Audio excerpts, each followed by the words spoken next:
할렐루야! 말씀의 자리, 예배의 자리, 기도의 자리 나오신 여러분들을 환영하고 축복합니다.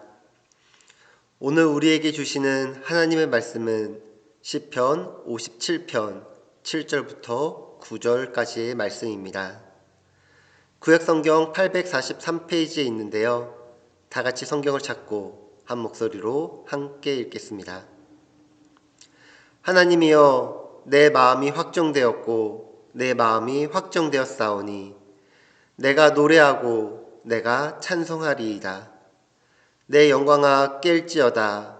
비파야 수금아 깰지어다. 내가 새벽을 깨우리로다.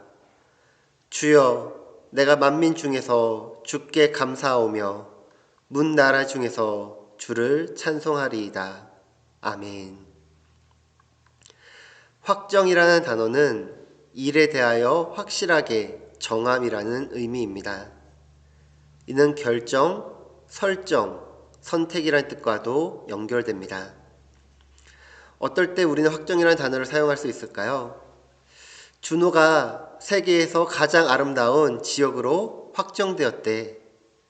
난 이번에 준호로 여행 계획을 확정했어. 이번에 이충우 과장이 부장으로 승진 확정되었대. 어떤 일에 대하여 자신의 마음이나 생각이 결정되었고 그것이 변함없는 것을 확정이라고 합니다. 우리가 살아가면서 확정해야 할 일이 많이 있습니다. 가정에서도 그렇고 학교에서도 그렇고 직장이나 사업을 할 때에도 어떤 일에 대하여 확정해야 되는 경우가 많이 있습니다. 저는 오늘 말씀을 통하여 여러분들의 삶이 감사로 하나님께 드려지기를 소망합니다. 유대인들은 아침에 눈을 뜨면 입으로 이렇게 고백합니다. 모데아니. 이 모데아니라는 뜻은 I give thanks, 감사합니다입니다. 즉 눈을 뜨면 가장 먼저 하는 입술의 고백이 감사입니다. 그들이 눈을 뜨면 하는 것이 바로 감사 기도입니다. 유대인들은 자신의 자녀들에게 항상 감사하는 마음을 잊어버리지 않도록 제일 먼저 하나님께 모데아니 기도를 배우게 한다는 것입니다. 하나님 감사합니다. 아침에 이를 닦는 것을 배우기 전에 이 기도부터 먼저 배운다고 합니다. 아침에 밥을 먹기 전에 이 기도를 드린다고 합니다. 아침에 일어나면 가장 먼저 하는 일이 바로 하나님께 감사하는, 감사 기도하는 삶의 모습입니다. 유대인들이 처음으로 배우는 기도이자 죽을 때까지 하는 것이 바로 이 감사 기도입니다. 세계사 속에 나타난 유대인들의 탁월성은 어쩌면 하나님으로부터 감사하는 삶의 시작으로부터 된 것이 아닌가 생각되어집니다. 오늘 우리가 함께 읽으신 시편 57편의 배경을 보면 다윗은 지금 혹독한 시간을 지내야 했습니다. 어찌 보면 그의 앞에 놓인 현실은 그가 살아가면서 가장 위험한 상황이었을 것입니다. 다윗은 사울왕을 피해서 엔게디 광야에 있는 한 동굴에 은신하여 있었습니다. 그 소식을 듣게 된 사울왕은 3,000명의 군사들과 함께 그 동굴에 있는 엔게디 광야를 샅샅이 수색하기 시작합니다. 3,000명의 수사망이 점점 좁혀 들어옵니다. 이제 사울왕이 손에 잡히는 건 시간 문제였습니다. 이런 상황을 57편 1절에서는 다윗은 이렇게 표현하고 있습니다. 하나님이여, 내게 은혜를 베푸소서. 내게 은혜를 베푸소서. 내 영혼이 주께로 피하되 주의 날개 그늘 아래에서 이 재앙들이 지나가기까지 피하리이다. 그는 이 상황을 재앙이라고 표현합니다. 그는 동굴 속에 숨어서 표현할 수 없는 두려움과 비탄과 그리고 억눌 수 없는 억울함으로 이 재앙이 지나가도록 하나님께 부르짖었던 것 같습니다. 다윗은 아마 소리를 지르며 부르짖고 싶었겠지만 누가 나의 작은 신음이라도 들을까봐 걱정과 두려움 속에 아마 마음속으로 철저하게 부르짖었을 것 같습니다. 깊은 낙심과 절망과 두려움은 그의 믿음마저 흔들리게 하였을 것입니다. 5개의 조각돌만 가지고 골리앗을 향해 달려갔던 다윗, 만군의 여호와 이름으로 나아갔던 다윗, 그 믿음의 대장부였던 다윗도 이렇게 흔들리고 있습니다. 그런데 그의 기도 후반부인 오늘 본문을 보면 심히 흔들리던 그의 마음을 믿음으로 다시 잡은 모습을 볼 수가 있습니다. 오늘 본문 7절부터 9절까지 말씀 다시 한번 읽도록 하겠습니다. 하나님이여, 내 마음이 확정되었고 내 마음이 확정되었사오니 내가 노래하고 내가 찬송하리이다. 내 영광아 깰지어다. 비파야 수금아 깰지어다. 내가 새벽을 깨우리로다. 주여, 내가 만민 중에서 주께 감사하오며 문 나라 중에서 주를 찬송하리이다. 두렵고 떨리고 깊은 낙심과 절망과 두려움 가운데 다윗이 마음을 정하고 확정한 것이 있었는데, 그것은 이제 내가 노래하고 찬송하며 주를 높이겠다라는 고백입니다. 주님 살려주세요. 도와주세요. 지금 사위왕이 그의 병사들이 지금 달려오고 있습니다. 저를 숨겨주세요. 보호해주세요. 라고 기도해야 되는데 그는 지금 내가 찬양하겠습니다. 주를 높이겠습니다. 라고 고백하고 있다는 것입니다. 지금 내가 해야 할 것이 있는데, 반드시 이루어져야 할 도움이 있는데 그는 그 도움보다도 나의 왕 되신 하나님을 찬양하겠다라는 것입니다. 이 믿음의 고백에는 이미 살려달라고 도와달라고 하는 모든 것들이 다 포함되어 있습니다. 그러기에 주께 감사하며 주를 찬양하는 예배자의 모습으로 살아가겠다는 다윗의 믿음의 고백입니다. 그래야 다윗은 이렇게 고백합니다. 이제 내 마음을 확실하게 정하였습니다. 더 이상 두려워하지 않겠습니다. 더 이상 낙심하지 않겠습니다. 더 이상 흔들리지 않겠습니다. 지금의 현실에서 저는 주님을 찬양하겠습니다. 내 삶이 변한 것은 없습니다. 내 상황이 조금도 달라진 것이 없습니다. 어쩌면 더 어둡고 캄캄한 내 삶이 내 몸과 마음과 영혼을 힘들게 하고 흔들고 있을 것입니다. 그럼에도 불구하고 저는 제 마음을 정하였습니다. 결정하였습니다. 확정하였습니다. 저는 예배자가 되겠습니다. 감사하는 예배자가 되겠습니다. 하나님을 찬양하는 예배자가 되겠습니다. 새벽을 깨우는 예배자가 되겠습니다. 주를 높이는 예배자가 되겠습니다. 자신이 처한 상황 속에서 원망과 불평이 아닌, 그것을 해결해 보겠다고 발버둥 치는 모습이 아닌 예배자가 되겠다고 확정하였을 때 다윗은 하나님께서 일하시는 놀라운 역사를 바라보고 경험하게 됩니다. 우리는 무슨 일에든지 마음을 확고하게 정하는 것이 매우 중요합니다. 공자는 15살에 배움의 뜻을 세웠다고 말하였습니다. 곧 15살에 일평생 학문을 하면서 살기로 마음을 정하고 확정하였다라는 것이죠. 그는 그 같은 뜻을 세우고 나서 쉼없이 학문을 연마한 결과 위대한 성인의 반열에 서게 되었습니다. 물론 모든 사람이 공자처럼 학문의 뜻을 세울 이유는 없습니다. 각 사람의 개성과 취향이 다르고 하나님께서 주신 달란트가 다르기에 저마다 자유롭게 인생의 목표를 정하면 될 것입니다. 중요한 것은 인생을 잘 살려면 내가 무엇을 하면서 살겠다고 마음을 확고하게 정하고 확정하는 것입니다. 그러지 않고 수시로 마음이 이랬다 저랬다 갈피를 잡지 못한다면 무엇 하나 제대로 이루지 못하는 삶이 될 것입니다. 이는 우리의 신앙생활에서도 마찬가지입니다.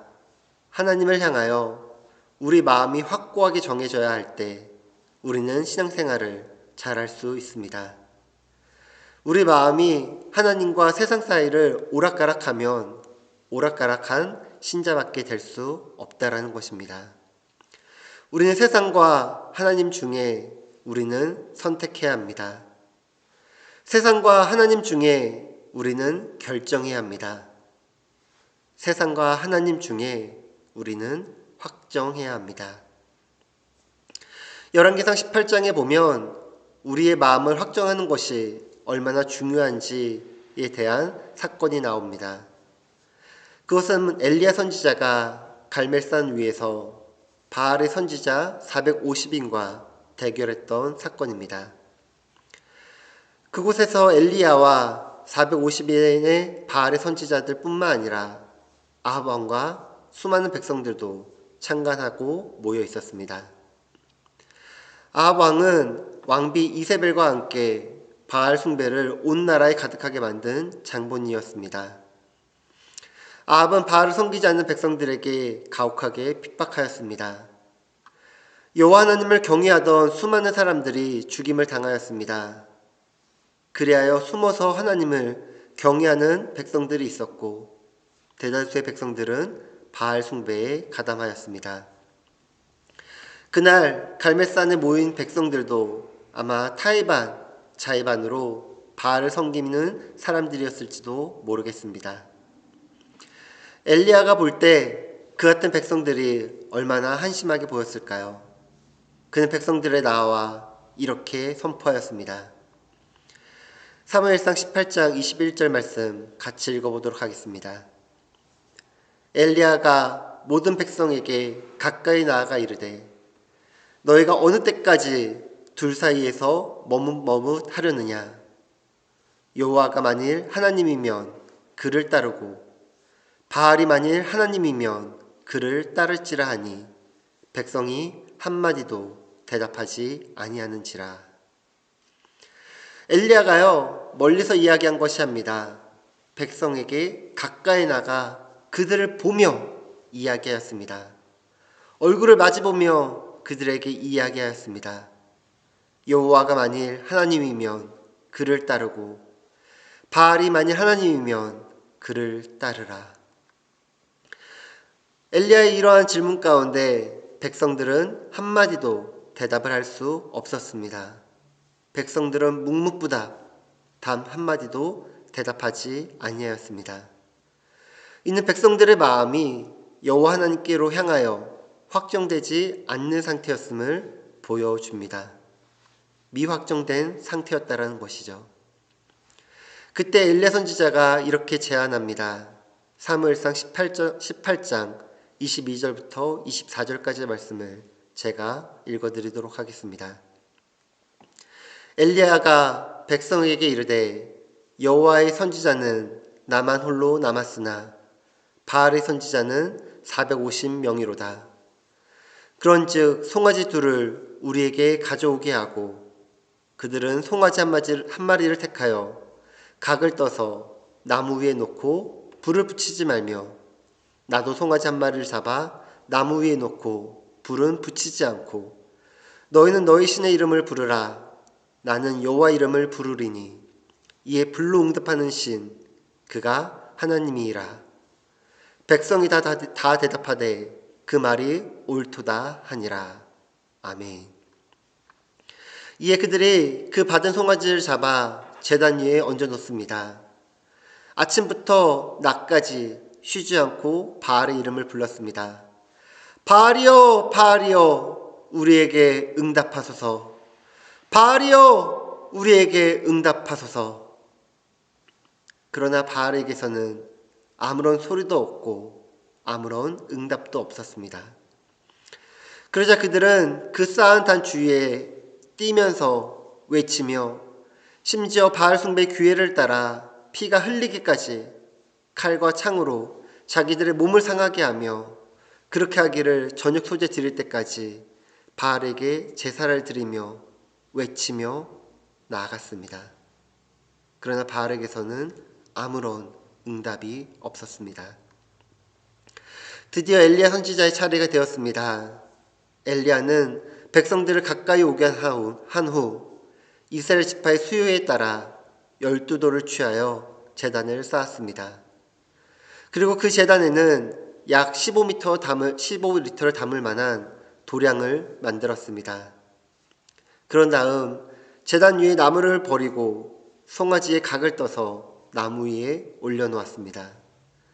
그리고 백성들에게 통 넷에 물을 채우다가 번제물과 나무 위에 부으라고 명하였습니다. 그렇게 물을 길러다 붓기를 3번이나 하였습니다. 그러니까 총 12통의 물을 부은 것입니다. 그러자 물이 제단을 흠뻑 적셨고 흘러 도랑에도 물이 가득 차게 되었습니다. 저녁 소재 드릴 때가 되었을 때 엘리야 선지자가 나아가서 하늘을 향하여 이렇게 기도하였습니다. 열왕기상 18장 36절과 37절의 말씀을 같이 읽도록 하겠습니다. 저녁 소재 드릴 때에 이르러 선지자 엘리야가 나가서 말하되 아브라함과 이삭과 이스라엘의 하나님 여호와여, 주께서 이스라엘 중에서 하나님이 하신 것과 내가 주의 종인 것과 내가 주의 말씀대로 이 모든 일을 행하는 것을 오늘 알게 하옵소서. 여호와여, 내게 응답하옵소서. 내게 응답하옵소서. 이 백성에게 주 여호와는 하나님이신 것과 주는 그들의 마음을 대롭히심을 알게 하옵소서 하매. 아멘. 엘리야의 기도가 끝마치자마자 곧바로 여호와의 불이 내려서 번제물과 나무와 돌과 흙을 태우고 또 도랑의 물을 핥았습니다. 이를 본 모든 백성들이 땅에 엎드려 이렇게 외칩니다. 이렇게 고백합니다. 여호와 그는 하나님이시로다. 여호와 그는 하나님이시로다. 열왕기상 18장 39절의 말씀입니다. 모든 백성이 보고 엎드려 말하되 여호와 그는 하나님이시로다. 여호와 그는 하나님이시로다 하니, 이 사건을 통해서 우리는 이스라엘 백성들의 마음이 하나님께로 확정되지 않았을 때에는 바알을 숭배하고 엘리야 선지자와 바알의 선지자들의 대결할 때에도 엘리야의 편에 서지 않고 수수방관하였던 모습을 보게 됩니다. 그러나 하늘에서 여호와의 불이 내려와 제단을 살랐을 때 백성들은 비로소 여호와가 하나님이신 줄을 알고 여호와 하나님을 섬기기로 그들의 마음을 확정 지을 수 있었던 것입니다. 사랑하는 순복음 주나님교회 성도 여러분, 오늘날 기독교인 가운데 그리스도인이라고 하나님의 자녀라고 백성이라고 자처하지만 하나님을 향하여 마음이 확정되지 않은 사람들이 적지 않습니다. 지금 수많은 교회에 예배당에 많은 예배자들이 그 자리에서 하나님을 예배하고 있지만 하나님을 온전히 섬기지 못하고 세상에 대하여 마음이 나뉜 자들이 있다라는 것입니다. 하나님을 섬긴다고 하지만 온 마음과 힘을 다하여 섬기지는 못한다라는 것입니다. 그러나 세상도 사랑하고 동시에 하나님도 사랑할 수는 없습니다. 제가 하나님도 사랑하고 세상도 사랑합니다. 아니요, 있을 수 없습니다. 내가 하나님을 사랑하면 세상을 미워하게 되어 있고 내가 세상을 사랑하면 하나님을 미워하게 된다라는 것입니다. 그럼 하나님께로 우리의 마음을 확정하기 위해서는 우리는 어떻게 해야 될까요? 로마서 10장 8절부터 10절까지의 말씀을 함께 읽어보도록 하겠습니다. 그러면 무엇을 말하느냐? 말씀이 내게 가까워져 내 입에 있으며 내 마음에 있다 하였사오니 곧 우리가 전파하는 믿음의 말씀이라. 내가 만일 내 입으로 예수를 주로 시인하며 또 하나님께 그를 죽은 자 가운데서 살리신 것을 내 마음에 믿으면 구원을 받으리라. 사람의 마음으로 믿어 의에 이르고 입으로 시인하여 구원에 이르니라. 아멘. 하나님께서는 우리를 사랑하여 주셔서 하나밖에 없는 독생자 예수님을 이 땅에 보내주셨고 이 복음을 마음에 믿으며 입술로 고백하는 자들에게 구원의 은혜를 주셨다는 것입니다. 이 은혜를 믿고 감사함으로 우리는 살아가야 한다는 것입니다. 현대를 일컬어 불확실성의 시대라고 이야기합니다. 이 세상의 모든 것이 확정되지 못하고 유동적이라는 것입니다. 마치 주가가 시간마다 변동하듯이 이 세상의 모든 것이 시시각각으로 변하게 됩니다. 변하고 있습니다. 그러다 보니 사람들은 상황의 변화에 발맞추어 자신들을 변화시켜 나아갑니다. 그러나 모든 것이 다 변해도 변치 말아야 할 것이 있는데 그것은 하나님께 대한 우리의 마음입니다. 우리의 믿음입니다. 하나님께 대한 우리의 마음이 확정되었다는 것은 하나님께 대한 우리의 믿음이 요지부동한 것을 의미합니다. 우리에게 필요한 것은 변화무쌍한 이 세상과 발맞추어 살아가는 것이 아니라 불변하시는 하나님께 우리의 마음을 고정시키고 하나님의 말씀에 명하는 대로 순종하는 것입니다. 우리는 마음이 하나님을 향하여 확정될 때 우리는 범사의 믿음으로 행함으로써 위대한 하나님의 능력을 체험하면서 살아갈 수 있는 것입니다. 하나님이여 내 마음이 확정되었고 내 마음이 확정되었사오니 내가 노래하고 내가 찬송하리이다. 하나님이여 주는 하늘 위에 높이 들리시며 주의 영광이 온 세계 위에 높아지기를 원하나이다. 여러분은 하나님에 대하여 어떠한 마음을 확정하시겠습니까? 기도하겠습니다. 하나님 아버지, 우리는 지금 환란의 시대를 살아가고 있습니다. 불확실한 시대를 살아가고 있습니다. 보이지 않는 불안한 미래를 살아감에 있어서 우리는 많은 것을 준비하며 살아가야 할 것입니다. 그러나 그러한 준비 가운데 우리의 우선순위가 바로 하나님을 찬양하며 하나님을 경배하며 하나님을 바라보며 나아가는 예배자 되게 하여 주시옵소서. 성령의 영으로 우리를 양자 삼아 주시사 하나님의 유업을 잊게 하시고 상속자 되게 하시니 감사합니다. 우리가 받은 구원의 은혜를 감사하고 기억함으로 어떤 상황 속에서도 나를 사랑하시고 나를 구원하시고자 하시는 하나님의 아버지의 마음을 알아 나의 마음을 하나님께로 확정하게 하옵소서.